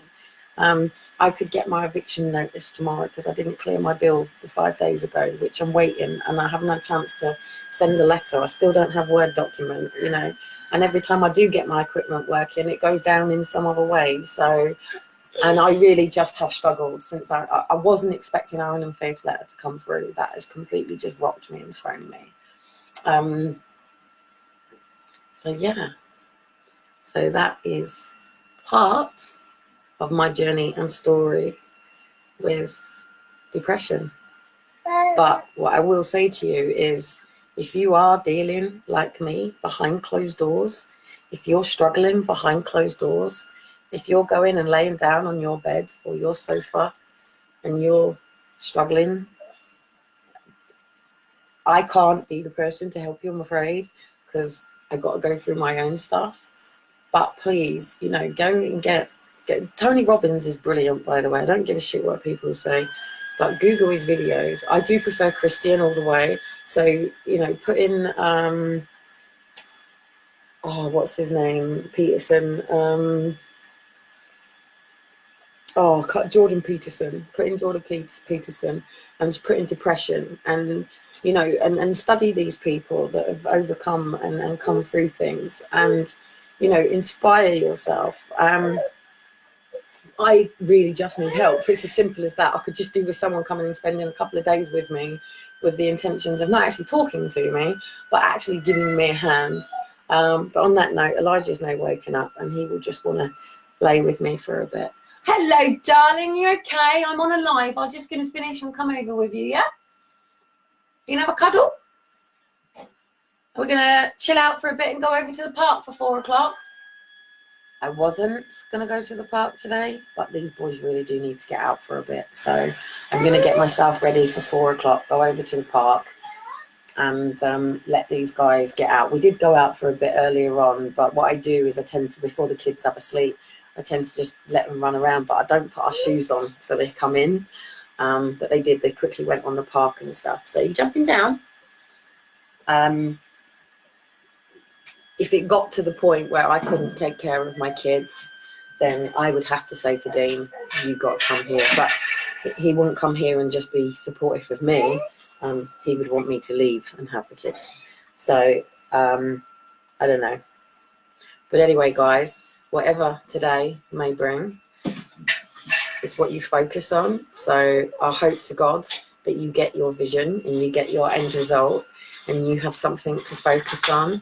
I would love to see that Paul is now playing his music and thinking about getting out there for his band with his family. We all know what trauma Paul and his family went through. Hello, you coming for a cuddle too? Oh, you want ninning? Now, like I said, yeah.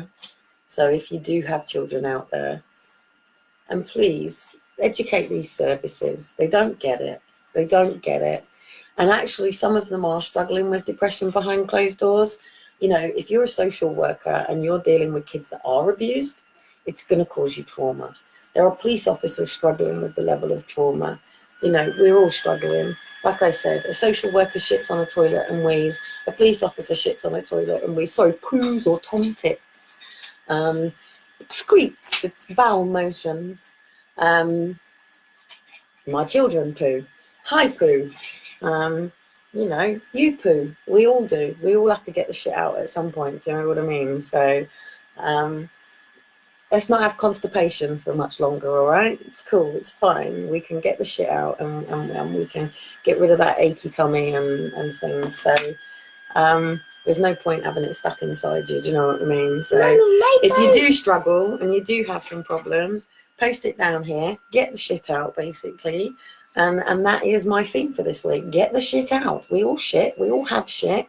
And we've all got shit to clean up. Do you know what I mean? So let's get this shit sorted. And I'll see you later, guys. I'm going to go and deal with my kids. And on that note, I don't know, maybe tomorrow I will be just as depressed. Maybe by 7 o'clock tonight, I will be completely worn out. Maybe somebody will piss me off over there. Maybe somebody will be okay. But at the end of the day, nobody can make me feel inferior without my consent. Nobody can make me feel shit without my consent. If I give my power away, that's my choice. So it doesn't matter how bad the days are, how good the days are. It's up to us to control our emotions. Something that I have to learn every day. Also, it's about getting the people around you to understand what's going on in your life and how you're dealing with it. So I'm going to have to go and finish this email to Dean. I'll probably do it tonight now and just explain to him that I haven't been having an affair with some man. It's never been about that. My affair has been with depression. And I just didn't want him to see me going through it, I suppose. But then when it gets really difficult, I have to reach out. So he's been my lifesaver, really, because you guys don't really see that side. It's him that sees that side. He's the only one really that gets the side that I go, this is it. You need to. I'm going. I'm taking my life today. And that probably happens 3 or 4 times a week sometimes. He probably gets about 2 or 3 weeks off it, and then I go back round the side spiral again. Where the ball is stuck is we cannot get the ball out of that. It is stuck unless we break it. So anyway, guys, I'm going to go and get these guys ready and we're off over to the park and give myself a bit of a kick. And thanks, guys, because I could have easily have fallen into a bit of a void this morning. But coming on live and talking helps. So to people who want to point it out and go, oh, she's mad, she's crazy, go deal with your own shit, yeah? Yes, that's your hidden depression trying to hide its way and not bring itself out into the light. So, you just lick my neck. Yeah. Yeah. Can I have a cuddle?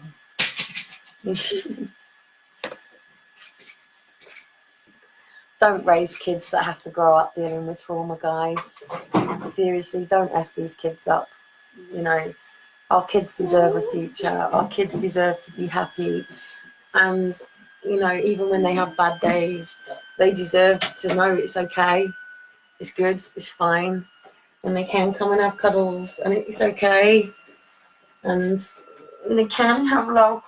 It's okay. But me, I didn't get any of this, I'm afraid. This wasn't the life for me, and obviously it's caused me a lot of trauma. And who knows, maybe Dean will finally get through to this woman and, you know, just turn up at the door and give me a bloody big hug. But he's got himself locked in he can't, he's lost his bank card. He can't get the bank card sent over to him, and he's got all of his paperwork, so I haven't got his details here. And now my phone's down, so I can't even ring to sort it out. And yeah, so and their flights have gone up because he's been flitting around paying like 20 quid for flights, but now it's like 250. So he's got a challenge. But why the fuck would he want to come back to Britain? Why would you want to come back to Great Britain right now? You know, why would he want to come back? So, can you not touch my scissors, please? And why are you turning the microwave off? Turn the microwave off, please. Thank you. Well done. Good boy. High fives. Yay! Anyway, guys, catch you later. Loads of love. Stay safe. And if you are struggling with depression, out him. Tell somebody. Out him. Out that depression. Out him. What do we say, Elijah? Park. So anyway, I'm going to get these guys ready for the park. I'll see you later, guys. You waving bye-bye? Bye. Oh, I've just turned it back on again. There you go. You wave bye-bye. Bye. A message to everybody. Bye. Say, have a lovely day. I love it. Day. Have a great evening. Bye. Yeah? Say, live with purpose and live with passion. Passion. Live with passion. See you later, guys. Bye.